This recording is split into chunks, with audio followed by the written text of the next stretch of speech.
with a lawyer. But joining me now is the Democratic Senator Chris Van Hollen of Maryland. Senator Van Hollen is on several committees, including the Senate Appropriations, Budget, and Foreign Relations Committee. Senator, it's good to see you. I have not seen you since your trip to El Salvador, which is all sort of connected to this. But I want to get your reaction to this latest threat from DHS about the possibility of arresting more elected officials, especially amid the dispute about what actually happened. There is a specific carve-out for members of Congress when it comes to federal facilities that allow them to conduct oversight at those facilities. Well, that's right, Ali. The assault that we're witnessing right now is the Trump administration's assault on the Constitution and due process rights, and in this case, separation of powers and the ability of Congress to get the facts. We even had Steve Miller the other day, the president's, one of his top advisors, talk about suspending the Constitution, suspending habeas corpus. And at the same time, we have the Trump administration ignoring the 9-0 order from the Supreme Court to facilitate the return of Abrego Garcia, the case that I've been involved with, among others. So that's what we're witnessing here. They're trying to intimidate people. They're trying to silence people. So this is a moment that we all need to speak out even more strongly. But let's talk about this, because it seems like there's no way that this administration says that regular people or elected officials like yourself can do this the right way, right? You went to see Kilmar Abrego Garcia in El Salvador, and you had more trouble getting in there than YouTube influencers do, and yet that was performative as far as they were concerned. Then these members of Congress go to this detention facility, and the mayor goes, and that's performative. And that's, what's supposed to happen? I mean, at some point, what is the way you can protest what you believe to be illegal or possibly unconstitutional efforts being undertaken by this government as it relates to migrants? Well, what they're trying to do, Ali, is just change the subject entirely. They do not want to confront the real issues here, which is their violation of due process and the Constitution, which is why we need to remain laser focused on this. You had, when I was returning from El Salvador after meeting with Abrego Garcia, Sebastian Gorka, who's like the White House anti-terror czar, issued a veiled threat against me and returning. This is the tools of oppression and trying to intimidate is what the Trump administration is doing. And it is a very slippery road toward full authoritarianism. And that is what we're witnessing here when they block the legitimate efforts of members of Congress to conduct oversight and want to silence people like students. You were talking about Ms. Ozturk. I mean, this was a gross violation of her First Amendment rights. And so I'm glad that people will keep speaking out. Law firms need to resist, the pressure being put on them by the administration. We need to praise those law firms who are standing up, and we need to shame those who are not. You mentioned Rumeza Ozturk. Interesting story, because the Constitution and the First Amendment does not end every sentence that speaks about every right for citizens. People in the United States, unless otherwise specified, are entitled to the protections of the Constitution. But this administration would convince you otherwise, that Abrego Garcia and Ms.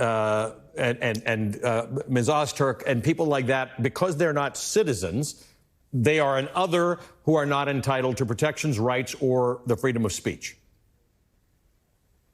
Well, you're right and about what they're saying, and they're just dead wrong. I mean, you can look at many Supreme Court cases. I quoted one just the other day from Justice Scalia, no liberal, about due process rights extending to everybody in the United States. The same is true with the First Amendment.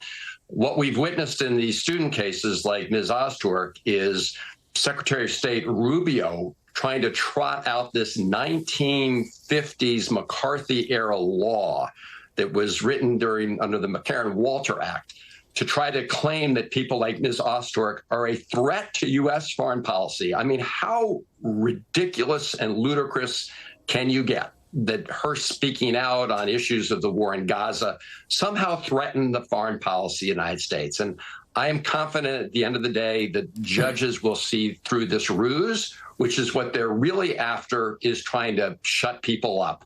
and violate their First Amendment rights, which is, again, why we all need to be speaking out even more clearly and more strongly. And whether the war in Gaza is your main concern or not, this concept, the thing that you just talked about, this idea that there's a sort of an arcane law in the books that says things you have said, might think, might say, that might be in contravention of U.S. foreign policy are reasons that you can be expelled from the country. I mean, this is Minority Report stuff.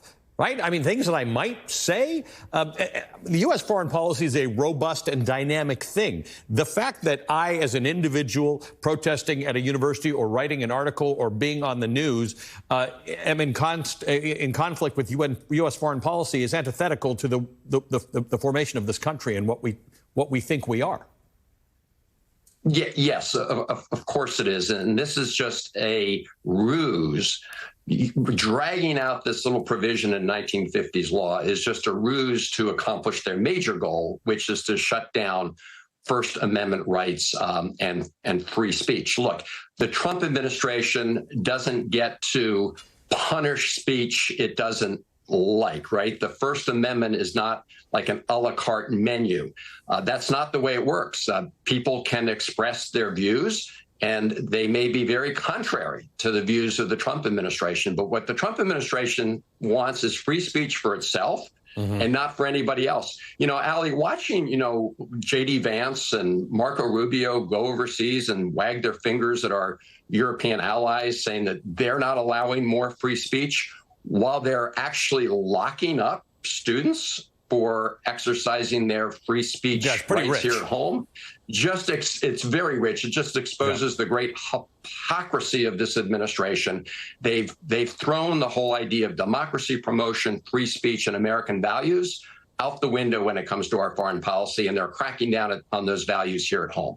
Now, one guy who's talking is Scott Bessent. He's apparently in Geneva, and he's apparently negotiating with the Chinese. The Chinese have done a big job of not really acknowledging that they're involved in any kind of negotiations with the United States. Meanwhile, we had 145% tariffs on most Chinese goods. Then Donald Trump suggested maybe 45% this week, and then he posted that it's going to be 80, but it's up to Scott Bessent.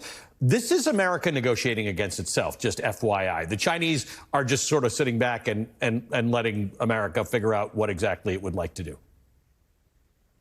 That's right. Look, Trump has no idea what he's doing. He's in way over his head. That's why you have this roller coaster of tariffs, which, as we all know, is just another tax on the American people.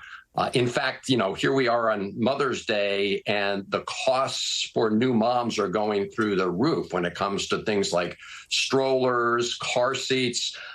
And this is all a self-inflicted wound by Donald Trump. And as you say, China is actually right now seeing itself in a pretty strong position, because when Trump is negotiating against himself, it just shows how desperate he is to get out of this self-inflicted wound for the American economy that he's imposed on us.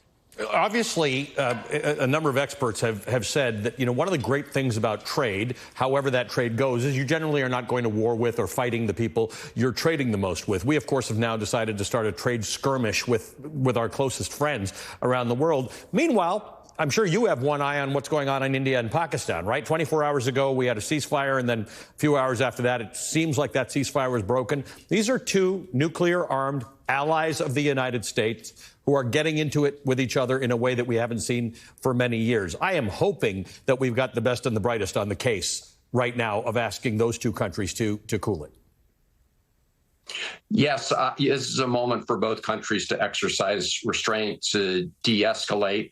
What I found interesting here, Ali, was, Trump immediately came out and claimed credit for this ceasefire, and Secretary Rubio boasted about his role when, in fact, the India spokespeople said, no. This actually was a negotiation between India and Pakistan. Like, we got this done. We don't know what you guys are talking about. So, you said at the outset that we have Trump on the way to the Middle East. He said on day one that he was going to end the war in Ukraine and end the war in Gaza. And of course, what's happening in Gaza is the catastrophic humanitarian situation. The hostages have not yet been returned. Meanwhile, while he's talking about these deals with Saudi Arabia, what he's not talking about